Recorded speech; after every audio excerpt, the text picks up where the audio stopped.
Hello students, हम last class में chapter study कर रहे थे इलेक्ट्रिक चार्जेस एंड फील्ड्स। तो उसका हम नेक्स्ट टॉपिक पढ़ेंगे आज, जो कि बहुत इंपॉर्टेंट है, इलेक्ट्रिक फ्लक्स। इसका सिंबल होता है फाई। डेफिनेशन क्या है? It is amount of electric field lines passing through an area in the direction of area vector. इसकी डेफिनेशन समझने से पहले हम यहाँ एक टर्म समझ लेते हैं कि एरिया वेक्टर क्या होता है। तो एरिया वेक्टर हम यहाँ देखते हैं कि मान लीजिए कोई सरफेस है, इसका एरिया मान लीजिए कितना है, ए। तो एरिया वेक्टर एक ऐसा वेक्टर है जिसका वैल्यू इस सरफेस के एरिया के बराबर होगा, और क्योंकि ये वेक्टर तो उसका डायरेक्शन भी होगा, तो डायरेक्शन क्या होगा इसका, इस सरफेस के परपेंडिकुलर और आउटवर्ड्स। क्लियर? एरिया वेक्टर का सिंबल क्या होता है? ए वेक्टर लिखते हैं इसको, या फिर हम डेल्टा एस वेक्टर लिखते हैं। आपके एनसीईआरटी में डेल्टा एस वेक्टर है तो आप डेल्टा एस वेक्टर लिखेंगे इसको। क्लियर? तो डेल्टा एस की जगह आप ए वेक्टर भी लिखेंगे तो भी हम गलत नहीं मानेंगे उसको।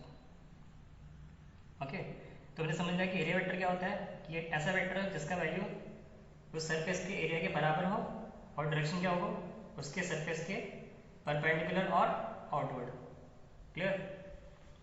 अब देखिए इलेक्ट्रिक फ्लक्स क्या होता है, वो इलेक्ट्रिक फील्ड लाइंस जो किसी एरिया से लिंक हो और उसका डायरेक्शन क्या हो, एरिया वेक्टर के डायरेक्शन में।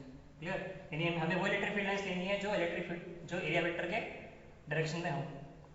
ओके, तो इलेक्ट्रिक फ्लक्स क्या बता रहा है कि कितनी इलेक्ट्रिक फील्ड लाइंस उस सरफेस एरिया से लिंक हो रही है।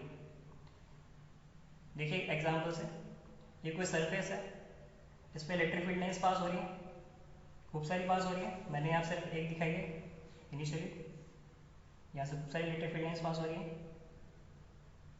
क्लियर? तो ये कोई मान लीजिए इसका यूनिट एरिया है। ओके, इस यूनिट एरिया से कितनी इलेक्ट्रिक फील्ड लाइन पास हो रही है? स्ट्रेंथ ई स्ट्रेंथ की इलेक्ट्रिक फील्ड लाइन पास हो रही है। ओके, तो इस सरफेस का हमें वो इलेक्ट्रिक फील्ड लाइन चाहिए जो एरिया वेक्टर का डायरेक्शन में है। तो मुझे सबसे पहले इसका क्या लेना पड़ेगा, एरिया वेक्टर बनाना पड़ेगा। तो एरिया वेक्टर क्या होता है? सरफेस के परपेंडिकुलर और आउटवर्ड। तो इस सरफेस के परपेंडिकुलर और आउटवर्ड ये वाला वेक्टर है, जिसे हम बोलेंगे एरिया वेक्टर। ए वेक्टर या डेल्टा एस वेक्टर लिख देंगे इसको। ओके, तो electric field lines area vector का डायरेक्शन में नहीं है, तो हमें क्या करना पड़ेगा, इसका अंदर एक कंपोनेंट लेना पड़ेगा। तो मान लीजिए electric field lines area vector से कितना एंगल बना रही है? थीटा एंगल बना रही है। तो इस इलेक्ट्रिक फील्ड लाइंस का हमें एरिया वेक्टर के डायरेक्शन में क्या लेना पड़ेगा? कंपोनेंट लेना पड़ेगा। तो इसका कंपोनेंट क्या आएगा? E cos theta. क्लियर? तो यूनिट एरिया से कितना इलेक्ट्रिक फील्ड लाइंस लिंक हो रही है एरिया वेक्टर के डायरेक्शन में? E cos theta. याद रखना हमें कि वो इलेक्ट्रिक फील्ड लाइंस लेनी है जो एरिया वेक्टर के डायरेक्शन में हो। ओके, इसीलिए हमने क्या लिया? कंपोनेंट लिया। तो कंपोनेंट क्या है इसका? E cos theta. ओके, और एक जो कंपोनेंट हमने लिया है वो यूनिट एरिया के लिए लिया है, यानी जिसकी वैल्यू कितनी है? 1 है। तो 1 से कितना आ रहा है electric field lines? E cos theta. बस पूरे सरफेस का एरिया कितना है? ए है। तो 1 से इतना, तो ए से कितना, इसको मल्टीप्लाई कर देंगे, ई कॉस थीटा इंटू ए। ओके, तो ये मुझे टोटल फ्लक्स मिल गया इस सरफेस में लिंक होने वाला। क्लियर? तो मेरे पास में फॉर्मूला आ गया फाई का, इलेक्ट्रिक फ्लक्स का। ये क्या आ गया? E into A cos theta, या फिर हम लिखेंगे phi is equal to E into delta S cos theta. Clear? तो इसको वेक्टर फॉर्म में कैसे लिखेंगे?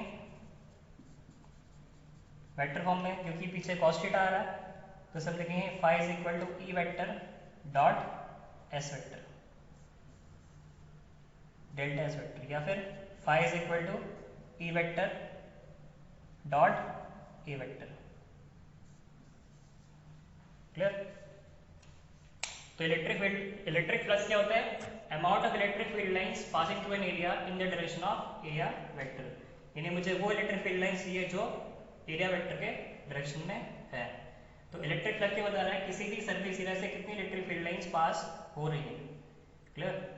और हमें वही इलेक्ट्रिक फील्ड लाइंस लेनी है जो एरिया वेक्टर के डायरेक्शन में हो। क्लियर? अब हम देखते हैं इसका ऐसा यूनिट। ऐसा यूनिट कहाँ से आएगा इसका फॉर्मूला से? तो इलेक्ट्रिक फील्ड का यूनिट क्या होता है? न्यूटन पर कूलम। और सरफेस एरिया का यूनिट क्या होता है? Metre square. तो फॉर्मूला तो यूनिट बन गया newton metre square per coulomb. Types of flux, types of electric flux कितने टाइप के होते हैं? ये ई मैंने इसलिए लिखा है क्योंकि ये इलेक्ट्रिक फ्लक्स पढ़ रहे हैं हम यहाँ पे, आगे जाके मैग्नेटिक फ्लक्स भी पढ़ेंगे। तो डिफ्रेंशिएट करने के लिए हमने यहाँ पे क्या लिखा है, इसको फाई ई लिखा है, यानी इलेक्ट्रिक फ्लक्स। क्लियर? तो ये 3 टाइप के होते हैं, पॉजिटिव फ्लक्स, जीरो फ्लक्स और नेगेटिव फ्लक्स। पॉजिटिव फ्लक्स को हम आउटगोइंग फ्लक्स भी कहते हैं। पॉजिटिव फ्लक्स हम कब बोलेंगे, जब फ्लक्स की वैल्यू क्या है, पॉजिटिव है। और पॉजिटिव वैल्यू कब आएगी, जब थीटा की वैल्यू 0 डिग्री से ज़्यादा हो या 0 के बराबर हो या फिर 90 डिग्री से कम हो। ओके, यानी एक्यूट एंगल बनना चाहिए, तो उस केस में फाई क्या आएगा, पॉजिटिव आएगा। क्लियर? जैसे हम बोलेंगे पॉजिटिव फ्लक्स या आउटगोइंग फ्लक्स। जीरो फ्लक्स कब आएगा, जब थीटा कितना हो, 90 डिग्री। क्योंकि हमें पता है कि फ्लक्स का फॉर्मूला क्या होता है, ए कॉस थीटा, और कॉस 90 डिग्री कितना होता है, 0। तो फ्लक्स कितना आ जाएगा, 0। यानी उस तरफ से कोई भी फ्लक्स लिंक, कोई भी इलेक्ट्रिक फील्ड लाइंस लिंक नहीं हो रही है, तो फ्लक्स कितना आएगा, 0 आएगा। नेक्स्ट हम देखते हैं नेगेटिव या इनकमिंग फ्लक्स। नेगेटिव फ्लक्स हम कब बोलेंगे, जब फाई की वैल्यू क्या आएगी, नेगेटिव आएगी। और नेगेटिव कब आएगी, जब थीटा की वैल्यू 90 से ज़्यादा हो और 180 के बराबर या 180 से कम हो। इट मीन्स ऑप्टिक्स एंगल बनना चाहिए। तो उस केस में हमारा फाई इलेक्ट्रिक फ्लक्स क्या आएगा, नेगेटिव आएगा। ओके, अब हम एक क्वेश्चन देखते हैं। इसमें हमें फाइंड आउट करना है electric flux through a cube placed in uniform electric field. ये कोई यूनिफॉर्म इलेक्ट्रिक फील्ड है, यानी इसकी वैल्यू डायरेक्शन दोनों कांस्टेंट है। ओके, और हमें इस क्यूब का ईच साइड दे रखा है कितना स्मॉल है, तो मुझे इस पूरे क्यूब से लिंक होने वाला इलेक्ट्रिक फ्लक्स निकालना है। ओके, तो मुझे दिख रहा है कि यहाँ पे 6 फेसेस है, यानी 6 सरफेस एरियाज है। ओके, हमें पता है क्यूब में कितने फेसेस होते हैं, 6 फेसेस होते हैं, तो उसमें 6 सरफेसेस है, तो सभी फेसेस हमें फ्लक्स फाइंड आउट करना पड़ेगा। ओके, और हमने अभी भी पढ़ा कि जब थीटा 90 डिग्री होता है तो फ्लक्स कितना होता है, 0 होता है। ओके, तो हम देखते हैं टॉप सरफेस जो है, इससे इलेक्ट्रिक फील्ड लाइंस कहाँ है, बाहर की तरफ है, उसके एलिवेटर है अपर डायरेक्शन में है, तो एंगल कितना बन रहा है यहाँ पे, 90 डिग्री बन रहा है, तो इससे इलेक्ट्रिक फ्लक्स कितना होगा, 0 होगा। इसी तरह नीचे वाली जो सरफेस है, नीचे वाली जो फेस है, इससे भी इलेक्ट्रिक फ्लक्स इस तरफ है, एरिया वेक्टर नीचे है, तो यहाँ भी एंगल कितना बना, 90 बना, तो इससे भी फ्लक्स कितना लिंक हो रहा है, 0। इसी तरह जो पीछे वाली फेस है और ये जो फ्रंट वाली फेस है, इससे भी एंगल कितना आ रहा है, 90 डिग्री आ रहा है, तो इन चारों फेसेस से फ्लक्स कितना आएगा, 0। तो हम सॉल्यूशन में लिखेंगे कि flux through 4 faces is equal to 0। अब मैं इस फेस को बोल रहा हूँ फेस 1 और इस फेस को बोल रहा हूँ फेस 2। ओके, तो फेस 1 की हम बात करें तो electric field lines right direction में है और इसका एरिया वेक्टर लेफ्ट डायरेक्शन में है। ओके, तो यहाँ एंगल कितना बन रहा है, 180 डिग्री। तो मैं फ्लक्स फॉर फेस 1 निकाल रहा हूँ, तो लिख रहा हूँ उसको फाई 1। तो फाई 1 का फॉर्मूला क्या लिखते हैं हम, ई ए कॉस थीटा, और थीटा की वैल्यू कितनी यहाँ पे 180 डिग्री, तो ई ए। अच्छा, एरिया कितना होगा इसका, हमें पता है एरिया क्या होता है, इसका साइड स्क्वायर होता है, और साइड कितनी है, स्मॉल है, तो ई ए स्क्वायर कॉस 180 डिग्री। कॉस 180 कितना होता है, -1, तो आंसर आ गया -a ई ए स्क्वायर। ये हमने निकाला फेस 1 से, अब हमें निकालना है फेस 2 से। तो फेस 2 से electric field lines right direction में है और एरिया वेक्टर भी राइट डायरेक्शन में है, तो एंगल कितना बना, 0 डिग्री। तो इसे लिख रहा हूँ मैं फाई 2, फॉर्मूला ई ए कॉस 0 डिग्री, कॉस 0 कितना होता है, 1 होता है, तो ये आ गया ई ए स्क्वायर। ओके, तो 4 फेसेस से फ्लक्स कितना, 0 है, और बाकी 2 से हमने यहाँ निकाल लिया है। तो जब हम टोटल फ्लक्स निकालेंगे, नेट फ्लक्स, तो उसमें हम इन दोनों को ही ऐड करेंगे, क्योंकि स्केलर क्वांटिटी है तो स्केलर एडिशन होगा, कोई वेक्टर लॉ अप्लाई नहीं करना है। तो माइनस ई ए स्क्वायर प्लस ई ए स्क्वायर ऐड करेंगे, कितना आएगा, 0। तो इस पूरे क्यूब से कितना फ्लक्स लिंक हो रहा है, 0 हो रहा है।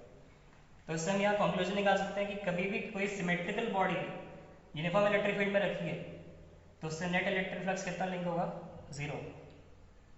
क्लियर?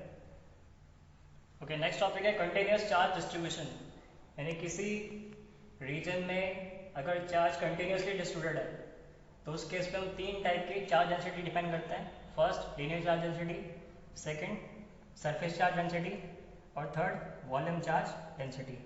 तो फर्स्ट हम देखते हैं लीनियर चार्ज डेंसिटी। इसका सिंबल क्या होता है? लैम्डा होता है। मान लीजिए कोई लाइन है,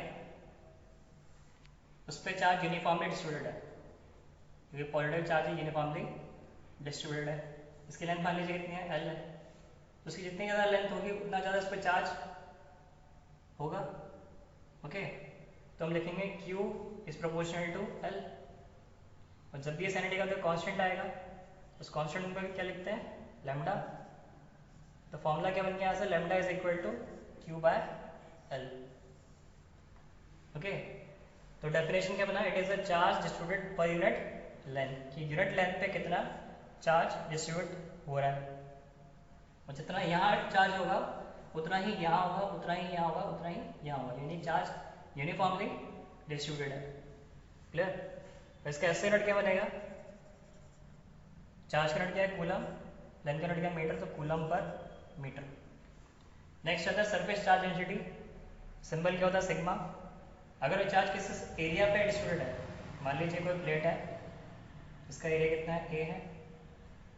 तो अगेन Q प्रोपोर्शनल टू क्या होगा? A होगा। जितना ज़्यादा एरिया उतना ज़्यादा चार्ज। तो फॉर्मूला बनेगा यहाँ से Q is equal to sigma into A, sigma is equal to Q by ए। It means charge distributed per unit area. ऐसे यूनिट क्या बनेगा उसका? Coulomb per metre square. Next आता है वॉल्यूम चार्ज डेंसिटी। इसका सिंबल होता है रो, यानी चार्ज किसी वॉल्यूम पर डिस्ट्रीब्यूटेड है। मान लीजिए कोई स्फीयर है, कोई बॉल है। ओके, उसकी पूरी सरफेस पे, ये सॉलिड स्फीयर है, इसकी पूरी सरफेस पे चार्ज डिस्ट्रीब्यूटेड है। तो इसका जितना ज़्यादा वॉल्यूम होगा उतना ज़्यादा इस पर चार्ज होगा, यानी Q प्रोपोर्शनल टू V। तो यहाँ से फॉर्मूला बनेगा Q is equal to rho into V। It means rho is equal to Q by V, charge distributed per unit volume. और एसआई यूनिट क्या होगा इसका? Coulomb per metre cube. Okay, let's see very important topic, Gauss law. Gauss एक scientist है जिसने एक law दिया था, उस लॉ से हम क्या निकालते हैं? इलेक्ट्रिक फ्लक्स निकालते हैं। ओके, तो हमने इससे पहले क्वेश्चन देखा था, इसमें हम सिमेट्रिकल बॉडी से हमने इलेक्ट्रिक फ्लक्स निकाला था, क्यूब से निकाला था। ओके, तो सिमेट्रिकल बॉडी से फ्लक्स निकालना ईजी होता है। बट मान लीजिए अनसिमेट्रिकल बॉडी रहती है, कोई पोटेटो शेप बॉडी रहती है। ओके, तो इस अनसिमेट्रिकल बॉडी से हम फ्लक्स कैसे फाइंड आउट करेंगे? तो उसका एक टिपिकल तरीका बताता हूँ मैं। पहले हम क्या करेंगे? स्मॉल सरफेस एरिया लेंगे, कितना? ds। ओके, तो मान लीजिए इलेक्ट्रिक फील्ड लाइंस इस क्यू चार्ज से बाहर की तरफ निकल रही है, इलेक्ट्रिक फील्ड लाइंस का डायरेक्शन है। और इस सरफेस का जो एरिया वेक्टर है वो मान लीजिए ds वेक्टर इस डायरेक्शन में। तो ds वेक्टर और इलेक्ट्रिक फील्ड में एंगल कितना बन रहा है? मान लीजिए थीटा बन रहा है। तो इलेक्ट्रिक फ्लक्स निकालने के लिए हमें वो इलेक्ट्रिक फील्ड लाइंस चाहिए जो एरिया वेक्टर के डायरेक्शन में है, यानी इसका हमें कंपोनेंट लेना पड़ेगा। तो इसका कंपोनेंट क्या आएगा? E cos थीटा आएगा। ओके, तो E cos थीटा इस ds सरफेस से लिंक्ड इलेक्ट्रिक फील्ड लाइंस है जो कि एरिया वेक्टर के डायरेक्शन में है। ओके, तो इस ds सरफेस से, स्मॉल सरफेस से जो फ्लक्स लिंक हो रहा है वो भी बहुत छोटा होगा, कितना होगा? d phi. ओके, तो very small flux link with the small area ds, इसको हम लिखेंगे E cos theta into ds। Clear? ये कहाँ से आया? फ्लक्स का फॉर्मूला होता है E cos थीटा, तो उसको हमने अप्लाई किया। तो यहाँ पे क्या बना? E cos theta into ds। अब ये जो फ्लक्स आया ये बहुत स्मॉल एरिया ds से आया। ऐसे स्मॉल सरफेस एरिया हम और ले सकते हैं, इनफाइनाइट ले सकते हैं। ओके, तो इन सभी के फ्लक्स को हमको ऐड करना पड़ेगा। और ऐड हम कैसे करते हैं? By using integration.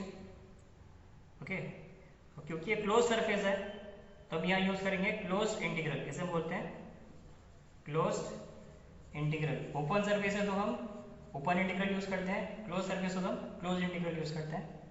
तो लिखेंगे क्लोज इंटीग्रल डी फाई।